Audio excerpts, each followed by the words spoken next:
प्रसार भारती अभिलेखागार की प्रस्तुति सदाबहार सुनहरे दौर का अनमोल खजाना. Vasantrao, can you tell us your early days of ISRO, that is Indian Space Research Organization? Okay. Of course, Dr. Sarabhi had forewarned me, saying that you will be going to a place where everything is almost at the beginning stage.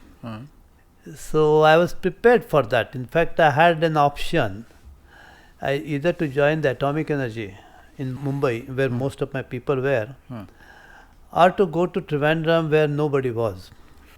But in so far the atomic energy is concerned, I knew that there's such a large number of people, it's an ongoing program, whereas the space program was something new. So I was prepared to start life as it sort of came, and it was, I must say that it was a very primitive stage of development there at that time. I joined Thumba, and I could see straight away that even the nose cone on the rocket was being carried on a bicycle. Oh. Okay. So bicycle was the most used Vehicle. It's a huge island. It's a huge place. Something like a few thousand or maybe about 1,000 hectares of land, and of course there was a valley hill and that kind. First of all, we were all sitting in a church building. Dr. Kalam was in the same kind of place. Our present President of India. The present President of India see. was also the same place. Yeah. Of course, he joined earlier than I did. I joined in 67, April 67, whereas he had joined in 1963. I say 4 years. He 3 was a years aeronautics earlier. engineer, so it was directly his area. It's a huge church, an old St. Magdalene's church, and that's about 10,000 square foot of area. So what they had done, there was a small corridor in the center, and on both the sides, there are cubicles made. I say. Cubicles made with only a wall up to 6 feet or so. Japanese 6.5 style. feet, finished. Beyond that, it was all open. So we were all open to the high dome Okay. of the church. Okay. So anything you talk, we can talk to each other like that kind of stuff. Very primitive.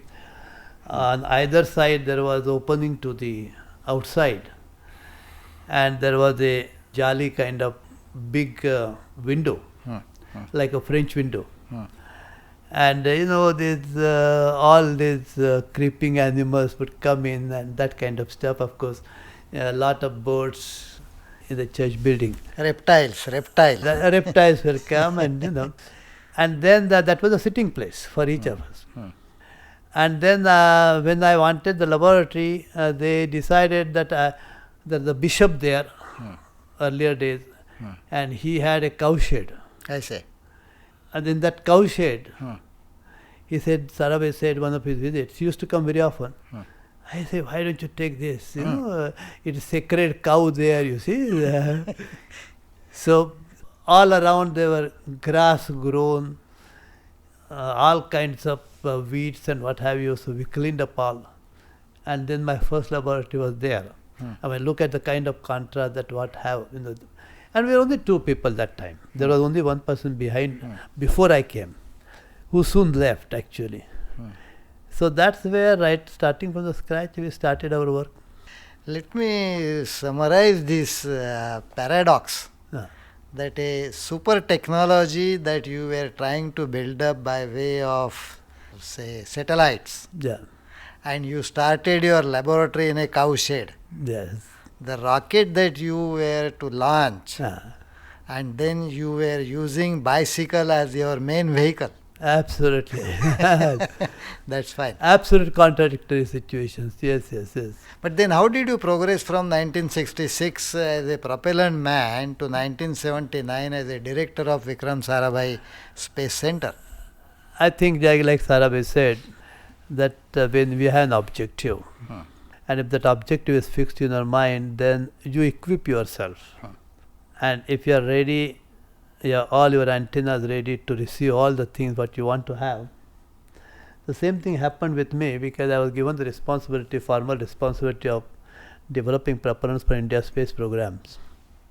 So really I had to learn myself quite a lot of things. First of all, when we talk about propellant, you are talking about an extremely explosive area. I'll give an example. That you have a substance called nitroglycerin. If you have glycerin, you can drink glycerin. It's a sweet substance. If you nitrate it, it becomes so explosive that if you have it in a glass, and if you just touch it even with a rubber hammer, it explodes. I say. Same thing with cellulose. You have something like cotton, so harmless a substance. If you nitrate it, it becomes nitrocellulose and it becomes explosive. I say. So you had two very explosive substances. So you must understand these explosive substances first. And you must also then know that if these two explosive substances come in contact with each other, they become less impact sensitive. I say. When the nitrocellulose absorbs nitroglycerin, then the total thing is not as explosive. It is explosive all right, but it is not as explosive as it would be individually. These are all matter of learning, so not many books around. But you have to just go starting with the basic principles of chemistry, basic principles of engineering when it comes to doing it, creating a product out of that. I don't think there is any handbook that could be written on that. Now if I look back on those days, the way that we went about it, we tried to do with utmost care and all that, but our utmost care, I now find that was not really adequate. That we did not get involved into any accident, was just a matter of luck in my view. I say. But then there is also something that when you know or begin to know the technology and the science behind making propellant, you can always make progress. The main important thing is you must get totally involved in it. You must absorb each and every bits and pieces of information pertaining to that subject. But for somebody like me who was supposed to be the head of propellant engineering division, starting with one person, you have to be some level above the others, and you should be in a position to train your people who are working with you. Now I say with great pride that in the entire career of whatever the time it took for us to develop, starting for almost nothing, to the level by which we created the space propellants, there was hardly any accident. You need both. You need tremendous precaution, and you also need some kind of, what in the absence of any other explanation, I would call quote unquote luck. Okay. What happened was we started from there slowly at the valley hills.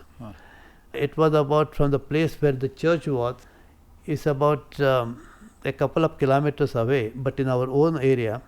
You cross the railway crossing, and then started a hill that was called Valley Hill. And that was the place where Sarabhi wanted to build up the Space Science and Technology Center. I was a part of that, although we started the work down the hill there. You see, the Tumba complex was something like this. It started up with a launching station called Tumba Equatorial Rocket Launching Station, TERS as they called it. That was supposed to be an international facility because it was near the magnetic equator. So on the magnetic equator, around about 100 and 150 kilometers above, there is a very interesting phenomenon called electrojet. And that electrojet is a system of powerful electric currents, their interference with each other. That phenomenon is something which has been of great fascination to the space scientists. It has some relationship with the monsoon process and what have you. So that's the place where scientists from all over the world should come and conduct the experiments. So it was a place which was later dedicated to the United Nations as an international facility. So that was on by the side of the sea coast. All rockets must face the sea because they must go and then fall into the sea. But as I said, then there were valley hills. There our Space Science and Technology Center, of which Sarabhi himself was the director, was being built. That was as per our designs. So I had a complex called Propellant Engineering Complex, which was slightly towards the end of the thing so that it should not be in between the other places. So it started by the time I came, and probably another year and a quarter, mine was one of the early complexes that was ready for us to move on. It had been given the priority because of the explosive area. They wanted to be away from something else. Yes, then that's where we slowly moved there. And then there are operations. You know, when it comes to making propellant, you have various unit operations. You have a place where you ground the ammonium perchlorate. I must mention the difference between propellant and the fuel. We can use popularly the word fuel for propellant, but fuel requires oxygen. Just like your jet aircraft, if it goes into the real space, it won't be able to operate because it doesn't have the oxygen for the high power petrol to burn, the aviation fuel as they call it. But as you know, the rockets can go into the space. It goes into space because the fuel's requirement of oxygen is also met along with that. So propellant is both fuel plus oxidizer. I see. So it takes its oxygen from that. So together it makes the propellant. Now, when it comes to making propellant, I think the steps are something like this. You have to ground ammonium perchlorate or something like ammonium perchlorate. That has to be within certain kind of particle size distribution. And then you have something like a metallic fuel added to that, something like very finely ground aluminum powder. This together, then your other fuel is a polymeric fuel. So you have basically a situation by which your solids, namely ammonium perchlorate to the level of something like 65% or so, maybe about 15% or so aluminum powder, that makes it 80. Then you have some other solids, maybe a couple of percent. And the remaining 18% is your liquid, namely the polymer. That is the real fuel, along with the aluminum powder. Now if you have 82% solid, okay, and then remaining 18% liquid, you would find that solid is not even weighed by liquid. Okay.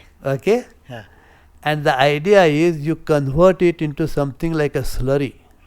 It must become like a paste, so which becomes vacuum castable. So you can imagine the kind of problem. That's where the secret of propellant making comes. In actual fact, if you want to have a space propellant, it must have solid to the extent of 88%, 89%. That means you have a liquid of remaining 11% or so. You will find that if you mix the two together, it all looks only solid.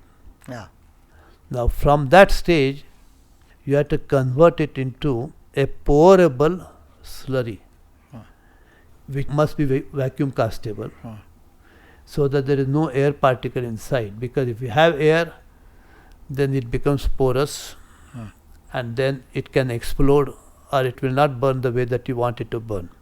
So each of these operations is done in isolation, separately.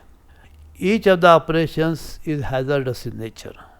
So if an explosion occurs, you have to build the walls and the whole construction in such a way that only so much explosive you can process at one time. You must not exceed the limit.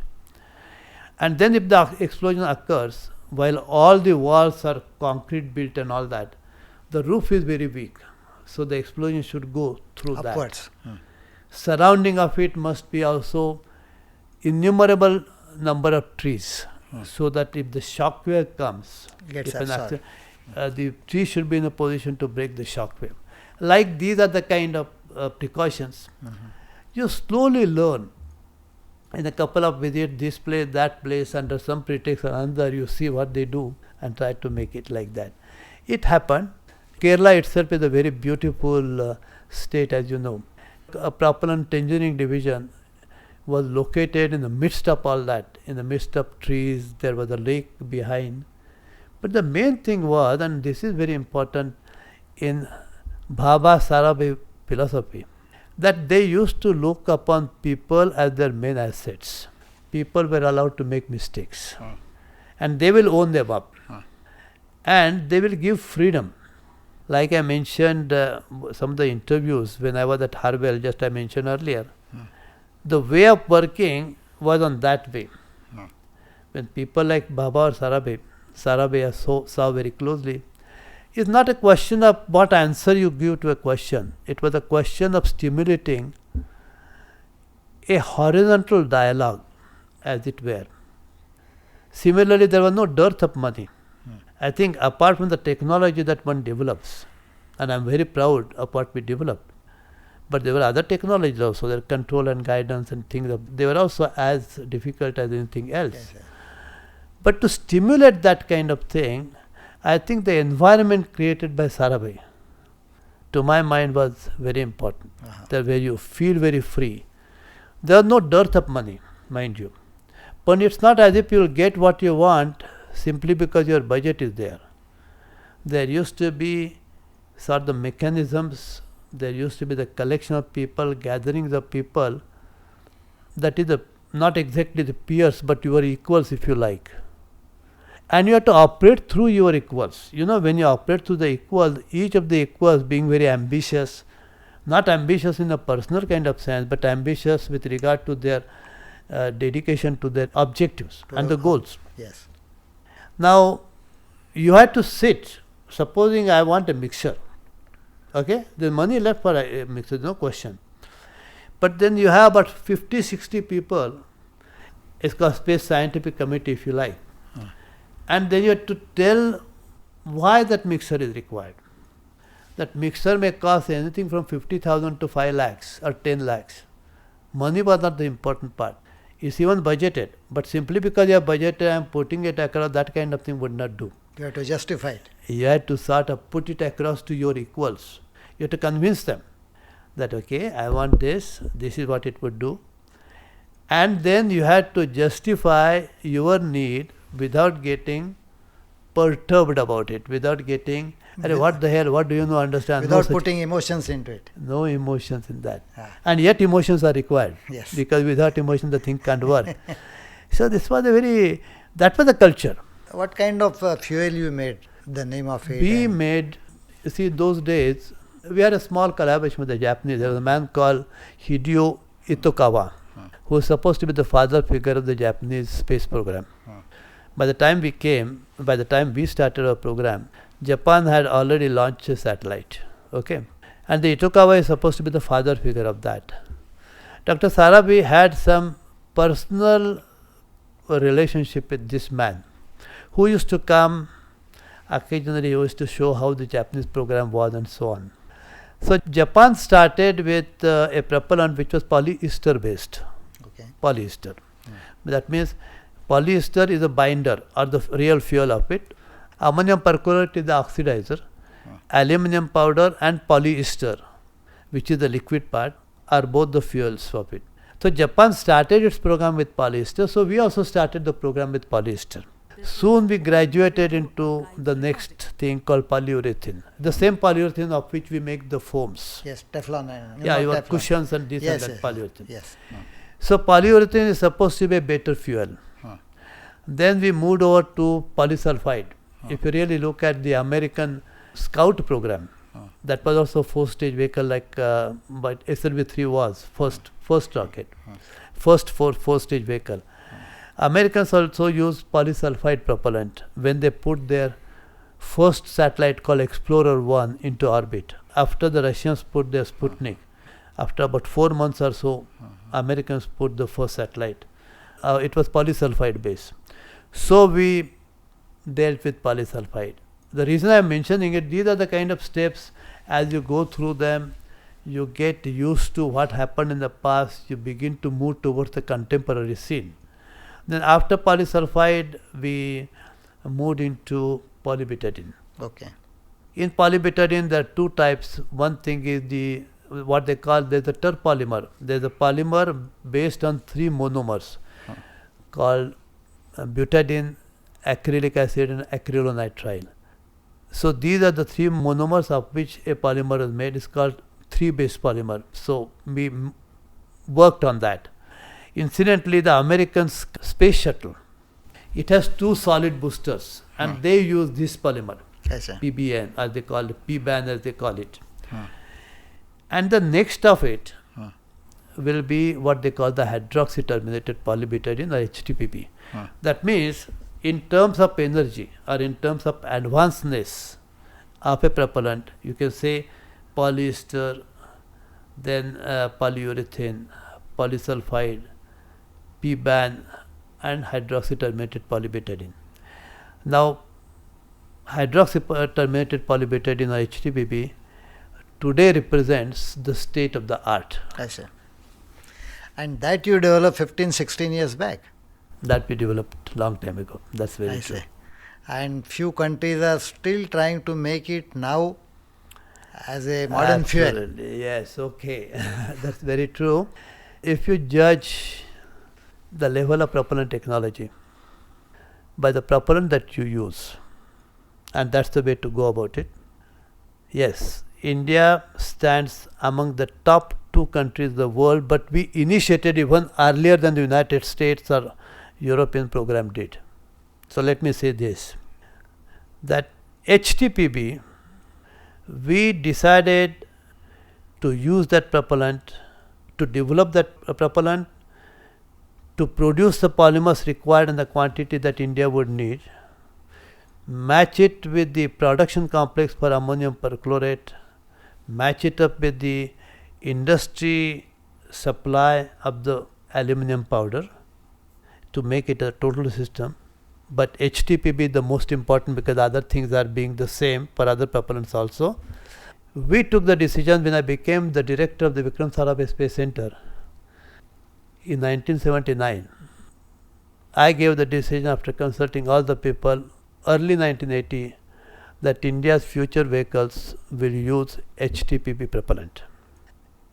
And this decision has to be compared with when I was a member of the Solid Rocket Technical Committee of the American Institute of Aeronautics and Astronautics. It is minuted there that the space shuttle booster, the solid booster, will change its propellant from PBAN to HTPB in the 1990s. This was the decision in the early 1980s. I would like to mention that Americans have still not decided to change over. It doesn't mean that Americans are not capable of doing it. I am only saying they had decided to do because in the total system of space shuttle, they probably find changeover from PBN to the most modern of HTPB would not give them as much benefit commensurate with the cost for the change. Okay. But that is technically that was a decision taken by the Solid Rocket Technical Committee way back in the early 80s that in the 1990s they will change over. Whereas we changed to HTPB in the year 1980. That is, we decided that hereafter we will use HTPB. Similarly, the European program, that is Ariane program, as you know, that is the consortium of the European countries. Yes. In Europe, France is the only country which has launched a satellite with its own vehicle. Britain has not been able to do it. No other country has been able to do it. Britain tried 9 times and then they were given a chance for doing it 10th time.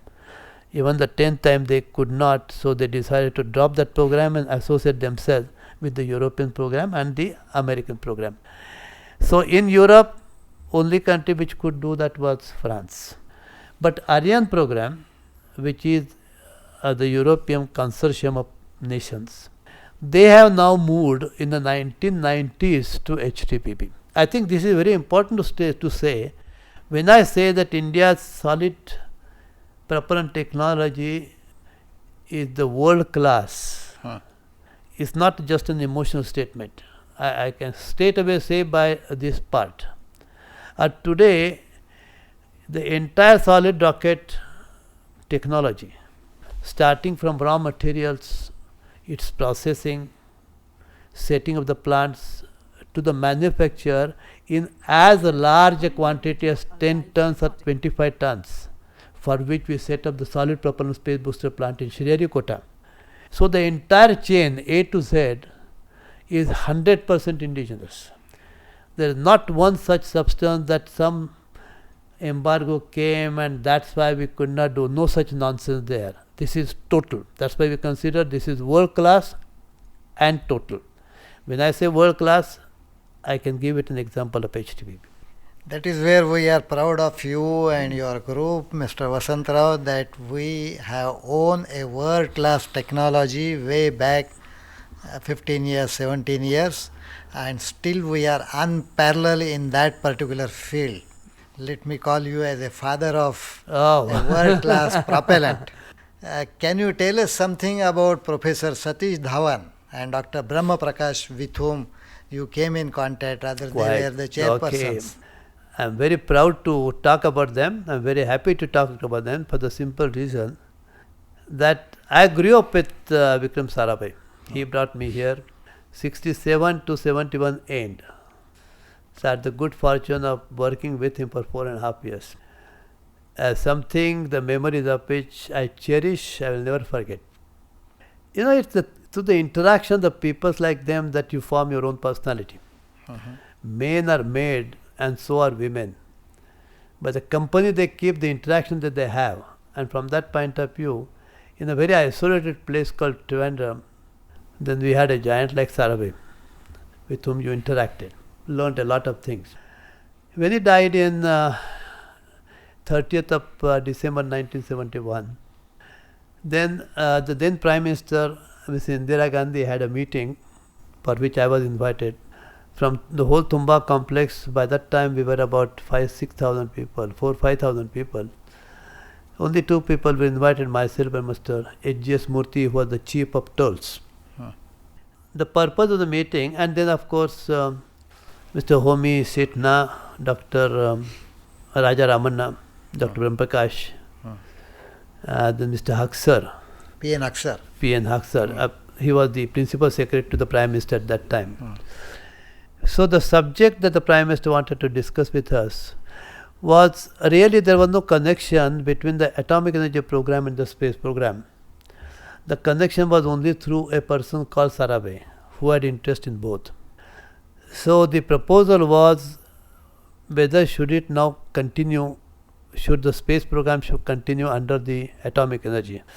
Mr. Setna, who was born and brought up as it were through the atomic energy programs, was of course a very dedicated atomic energy man, but didn't have much of an interest in space because there is no connection really that way. So in that meeting it was decided that the government would form a separate department called Department of Space. And Dr. Professor Satish Dhawan, who was at that time on the sabbatic to Caltech, he was the director of the Indian Institute of Science for a very long time. Starting from assistant professor, he rose to become the director of the Indian Institute of Science. He was on the sabbatic to Caltech. So it was decided that he would be invited to head the new department. And then accordingly it happened. Mr. T.N. Sheshan happened to be at that time, I think, the joint secretary. He was attached to the new department. And since Professor Dhawan was going to operate from Bangalore, remember, I mean, this is how the even government can become flexible. People say it's a bureaucratic, etc. There's no meaning in that. It's a fully Government of India department. Professor Dhawan was allowed to retain his directorship of the Indian Institute of Science, which is not government. The whole headquarters was brought to Bangalore because Professor Satish Dhawan was in Bangalore. Of course, such an outstanding man to do anything for him because he was that good. So he was holding both the responsibilities.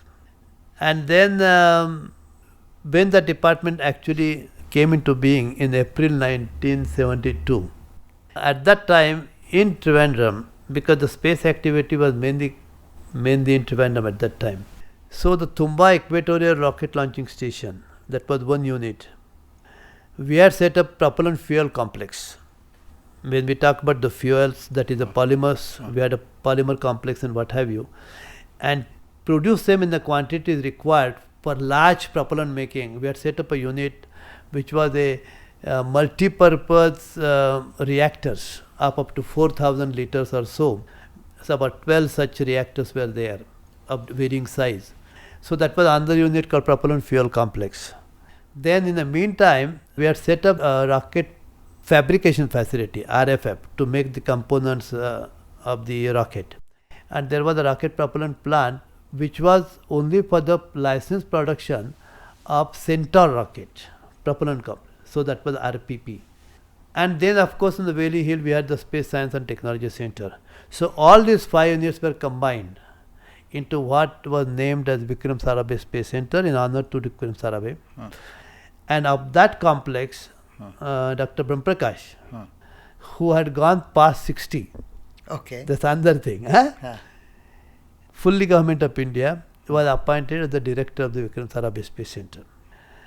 Now, these two gentlemen are the people who I feel with great admiration about them, because in many ways they taught person like me and many people like me a lot of things. If you read Dr. APJ Abdul Kalam's, our president's book, then you would find very many references to Professor Satish Dhawan, Vikram Sarabhai and Dr. Brahmprakash.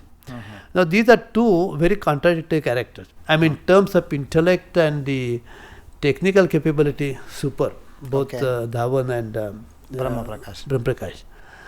But Professor Dhawan, being a professor and a very versatile man, he had the gift of the gab. He would hypnotize people when he talks. Okay? And he had so much to say. I remember many times when we used to go to Shah, we used to have some chat starting with domestic matters. What's your wife doing now? This my wife does, etc., etc., etc. And I remember up to 4 o'clock or 5 o'clock in the morning, we used to talk. And talking to him, Professor Satish Dhawan, was such a feast that you can hardly ever get across anywhere else, kind of thing. Highly intelligent person, so well read, so much knowing, etc., and ability to interact with each other. Brahmprakash, on the other hand, a great scientist, but a man of very few words. Okay? And this is where the combination worked. Brahmprakash had the ability, great administrative experience, because he was the director of the metallurgy group in BARC before he retired. He was already an outstanding scientist, at that time drawing the salary of more than 3,000. Outstanding scientist, as he used to call it. He had a group of something like 1,000 people, or maybe even more. It was one of the largest groups in the BARC. I see. So there was a parallel. Just like after Bhabha died, they called Bhabha Atomic Research Center. After Vikram Sarabhai died, they called the Vikram Sarabhai Space Center. So Dr. Brahmprakash had tremendous administrative experience, very outstanding scientist, and he had the ability to judge the thing, because he was in a very different kind of area. Now space activity he was involved into, of which he knew nothing. But then very slowly, we are very doubtful, to tell you the truth.